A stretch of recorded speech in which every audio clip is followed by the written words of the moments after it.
312 नामों से जाने जाते हैं। ये सब किसी के लिए जाति हो सकता है, लेकिन सन ऑफ मल्ला के लिए ये हमारा अपना परिवार है साथियों, ये हमारा अपना परिवार है। और इसलिए मैं गर्व से कहता हूं कि मैं सन ऑफ मल्ला हूं, क्योंकि मैं मल्ला का बेटा हूं, निषाद का बेटा हूं, कोहली का बेटा हूं, निषाद समाज के 312 उपजाति का मैं बेटा हूं। मैं एक हिंदुस्तानी हूं। मैं सभी जाति धर्म को मैं सम्मान करना चाहता हूं। तो इसलिए आने वाले समय में बहुत ऐसी चीजें होगा, क्योंकि आपके पास सबसे बड़ा ताकत है बाबा साहब भीमराव अंबेडकर का दिया हुआ वोट गिराने का अधिकार। देश के प्रधानमंत्री हो या रतन टाटा हो या अंबानी हो, उनके वोट का वैल्यू अगर एक है तो आपका भी वोट का वैल्यू एक है, गरीब से गरीब लोगों का। तो आने वाला समय में बिहार में अभी हम लोगों ने संघर्ष कर रहा है।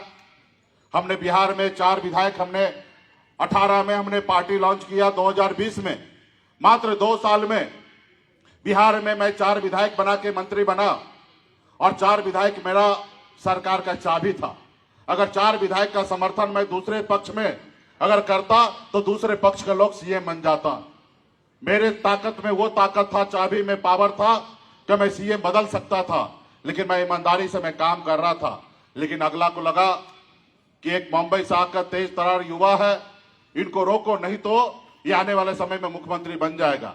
फिर हमारे विधायक को उन्होंने खरीद लिया, हमको सरकार से बाहर कर दिया, जो सरकार हमने बनाया था। लेकिन मुझे कोई गम नहीं है, मैं आने वाला समय में पूरे देश में अपने समाज के लिए, गरीब पिछड़ा समाज के हक अधिकार के लिए लड़ाई लड़ रहा हूं। मेरा मात्र एक सपना है कि निषाद समाज के लिए तो हम आरक्षण की लड़ाई लड़ रहे हैं, लेकिन साथ में जिस तरीके से बाबा साहब भीमराव अंबेडकर ने हमारे SC ST समाज के लिए आरक्षण का व्यवस्था किया, जिस तरीके से बीपी मंडल जी के लड़ाई से OBC आरक्षण का स्थापित हुआ देश में, हमारा मानना है कि देश में हम लोग एक नई लड़ाई लड़ेंगे।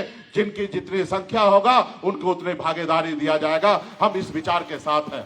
आज इसके लिए हम इंडिया गठबंधन में, आज मैं लीडर हूं। मैं राहुल गांधी जी को समर्थन मैं इसलिए दिया हूं क्योंकि उनका विचार एक है कि देश में जिसकी जितनी संख्या है उनको मैं उतनी हिस्सेदारी दूंगा। आज इस विचार के साथ मैं हूं। तो इसलिए आने वाला समय में देश में एक बदलाव लाकर, और जितने भी समाज के लोग हैं, जाति के लोग हैं, धर्म के लोग हैं, जिनकी जितनी संख्या होगा उतने उनको रिजर्वेशन देने का काम आने वाला समय में हमारी इंडिया गठबंधन की सरकार करेंगे, इस विचार के साथ है। तो मैं विशेष तो अभी कर्नाटका के बारे में ज्यादा मुझे जानकारी नहीं है, लेकिन आने वाला समय में मैं आपके बारे में आऊंगा, जानूंगा, आपके बीच में घूमूंगा।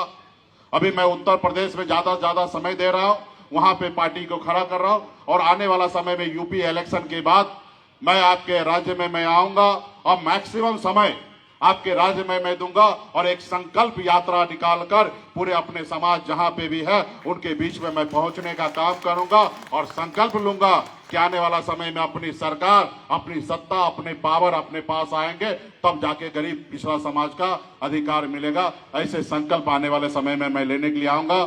और मैं इस मंच से मैं घोषणा कर रहा हूं कि कर्नाटका का हमारे प्रदेश अध्यक्ष BK मोहन जी आपके बीच में है। इनके नेतृत्व में, इनके अच्छे टीम के नेतृत्व में और हमारे भी देख रेख में हम कर्नाटका में आने वाले समय में अपनी सरकार बनाने के लिए जितना हो सकता उतना हम लोग मेहनत करेंगे। सभी जाति, सभी धर्म, सभी वर्ग के लोगों को हम जोड़ने का काम करेंगे, चाहे युवा हो या महिला हो, पुरुष हो, सभी वर्ग के लोगों को, जितने भी हमारे समाज के लोग हैं, सभी को हम लोग आने वाले समय में सम्मान देंगे। और मुझे बहुत अच्छा लगा और बहुत खुशी मिला है कि आज तक मैं अपनी जिंदगी में, आज तक इतना संत समाज को कभी मैंने एक साथ मैंने कभी नहीं देखा। पहली बार ऐसा हुआ है कि इतने बड़े संख्या में संत समाज आज हमारे मंच पर पार्टी लॉन्चिंग में यहाँ पर उपस्थित हुए, और आप लोगों का आशीर्वाद जरूर अगर हमें मिलेगा तो निश्चित तौर पे इस प्रदेश में हमारे आने वाले समय में सरकार बनेगा। और बहुत बहुत धन्यवाद, आप लोगों ने स्वागत किया, आप लोगों ने समर्थन दिया, इसके लिए मैं तहे दिल से धन्यवाद करता हूं। और 4 बज चुका है, हमें पता है कि आपको भूख भी लग गया होगा, क्योंकि हमें भी भूख लगा है। तो आप लोग अपना अपना भोजन करें।